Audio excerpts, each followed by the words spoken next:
ধন্যবাদ গণমাধ্যম কর্মী বন্ধুগণ। আমি শামীম মজুমদার, চেয়ারম্যান জাতীয় ক্ষতি ফাউন্ডেশন। আজকে আমি কুমিল্লায় সফর করেছি। আমার সাথে আমার শানে সাবার দায়িত্বশীলগণ আছেন এবং জমিয়তে হিজবুল্লাহ, জমিয়তে জাতি ইমাম সমিতি সহ সর্বদলীয় ওলামায়ে কেরাম কিন্তু আজকে আমরা একসাথে আছি। তো আজকে আমরা যে জন্য এসেছি, মূলত গত পরশুদিন এখানে কুমিল্লাতে শাকতলা এলাকায় মোখলেসিয়া দিনিয়া মাদ্রাসা নামে একটি মাদ্রাসায় একজন ছাত্র, প্রায় 16 বছর বয়স তার, আরিফ তার নাম, তিনি ইন্তেকাল করেন। পানিতে তিনি গোসল করতে নেমেছিলেন। সেখানে নামার পরে তিনি তার মজার ছলে একজন স্থানীয় মানুষ, আমি সম্ভবত আমাকে নাম বলেছে স্বপন, মেবি তার বয়স 50 ঊর্ধ্ব। তো এই মানুষটি পা ধরে ছেলেটি মজার ছলে টান মেরেছিল। তিনিও ওই স্বপনও মজার ছলে তাকে কয়েকবার বারংবার তাকে চেপে ধরে পানিতে উঠিয়েছে, ডুবিয়েছে এমন করেছিল বলে প্রত্যক্ষদর্শী ছাত্ররা আমাদেরকে জানিয়েছে। জানানোর পর ছেলেটি কিছুক্ষণ পর অসুস্থ হয়ে, মানুষ যেরকম সাজদা দেয় সাজদার মতো করে লুটিয়ে পড়েছিলেন, ঝুঁকে পড়েছিলেন মাটির দিকে। অনেকক্ষণ পর এমন পজিশনে থাকবার কারণে ছাত্রদের মনে সন্দেহ তৈরি হয়। তারা তাকে যখন একটু নাড়া দেয়, কেন সে এরকম করে আছে, উঠছে না কেন, তখন সে কিন্তু পড়ে যায়। তার এই সময় তার শরীরটা শীতল হয়ে যায়, তার মুখ দিয়ে লালা বের হয়। তখন উপস্থিত শিক্ষক এবং ছাত্ররা মিলে তাকে প্রথমে মডার্ন হসপিটাল নামে একটি হসপিটালে নিয়ে গেলে, তারা সেখান থেকে সদর হসপিটাল, কুমিল্লা সদর হসপিটালে নেয়ার পরামর্শ দিলে, তারা শিক্ষকেরা মিলে, ছাত্ররা মিলে তাকে সদর হসপিটালে নিলে সদর হসপিটালের কর্তব্যরত চিকিৎসক তাকে মৃত ঘোষণা করে। ইন্না লিল্লাহি ওয়া ইন্না ইলাইহি রাজিউন। আমরা এই ছাত্রের মৃত্যুতে গভীরভাবে শোকাহত। যেহেতু সেও আমাদের লোক, আমরাও আলেম, সেও তো আমাদেরই পরিবারের সন্তান, অর্থাৎ কোরআনের হাফেজ, সে তো ভবিষ্যতে আমাদের মতো আলেম হয়ে মানুষের কাছে দ্বীনের প্রতিনিধিত্ব করত। কিন্তু সেই আলোটা নিভে যাওয়ায় আমরা খুবই ব্যথিত। আমরা কিভাবে তার পরিবারকে সান্ত্বনা দিব সেটা আমরা আমাদের ভাষায় প্রকাশ করতে আমরা পারবো না।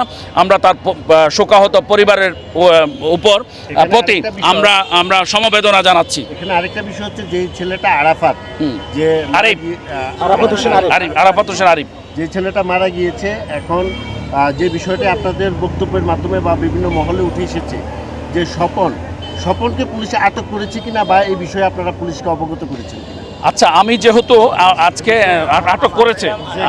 আটক করেছে, কিন্তু আমাদের দায়িত্বশীলরা বলছেন আটক করার পরে ছেড়ে দিয়েছে। কিন্তু এর মধ্যে আরেকটা ঘটনা ঘটে গেছে, সেটাই হচ্ছে সবচেয়ে বড় ভয়ানক এবং ভীতিকর অবস্থার সৃষ্টি হয়েছে। সেখানে মাওলানা নজরুল ইসলাম সাহেব, এই মাদ্রাসার মোখলেসিয়া দিনিয়া মাদ্রাসার পরিচালক, অর্থাৎ আরিফ, ছাত্র আরাফাত হোসেন আরিফের মাদ্রাসার পরিচালক। তো তিনি যেহেতু মাদ্রাসার অভিভাবক, তিনি তখন বাসায় ছিলেন। খবর পেয়ে তিনি সাথে ছুটে এসেছেন। এসে তিনি মনকে বুঝাতে পারছিলেন না, তার নিজের সন্তান হলে যেটা করতেন তিনি সেটাই করেছেন। তিনি তাকে আবারও মানে মনকে বুঝাতে না পেরে আবারও হসপিটালের দিকে তিনি নিয়ে যেতে লাগছিলেন।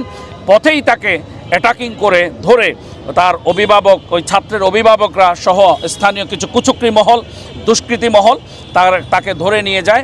নিয়ে একটা আবদ্ধ রুমে ভিতরে তাকে নির্মমভাবে পিটিয়ে জখম করে, তার দাড়ি টুপি, তার পাঞ্জাবি ছিঁড়ে ফেলে, যেটা আপনারা সবাই ভিডিও ফুটেজের মাধ্যমে দেখেছেন এবং তার একটি বক্তব্য আপনারা শুনেছেন।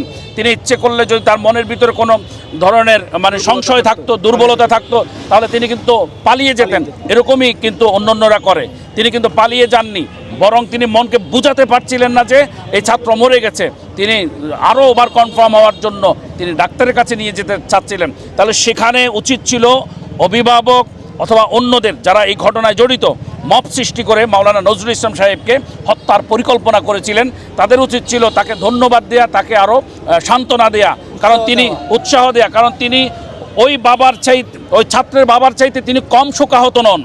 কারণ ছাত্রর বাবা তাকে জন্ম দিয়েছেন সত্য, কিন্তু এই ছাত্রকে পড়িয়েছেন দীর্ঘদিন যাবৎ, তাকে মানুষ করাচ্ছিলেন প্রায় 5 বছর যাবৎ।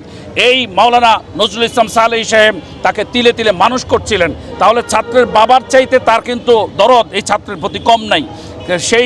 সেই দায়িত্ববোধ থেকে তিনি কিন্তু পালিয়ে যান নাই, তিনি কিন্তু তাকে হসপিটালে নিতে চাচ্ছিলেন। আপনারা প্রশাসনকে জানিয়েছেন কি? আচ্ছা, আমি এখানে এসে শুনেছি স্বপন নামে যে ব্যক্তিটির কথা উঠেছে, যেহেতু আমি একজন দায়িত্বশীল মানুষ, আমি জাতীয় ক্ষতি ফাউন্ডেশনের চেয়ারম্যান হিসেবে আমি মাত্র শুনেছি ওনাদের কাছ থেকে।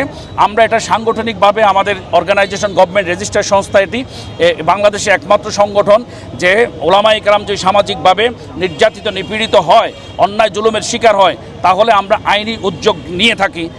এই আইনি উদ্যোগের উপরে রেজিস্টার্ড সংগঠন হিসেবে আমাদের এই সংগঠনের একমাত্র সংগঠন।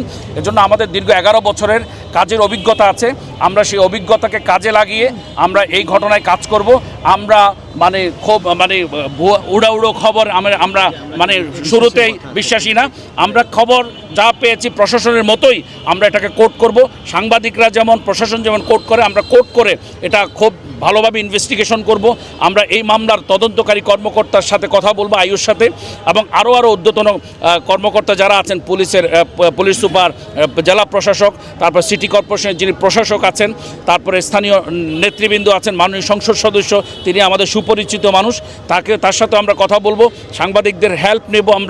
আমরা ওলামায়ে কেরামের সাথে বসবো, কুমিল্লার শীর্ষ আলেমদের সাথে বসবো। সবাই মিলে আমরা এই ঘটনাটা কি আসলে আমরা ফাইন্ড আউট করতে চাই।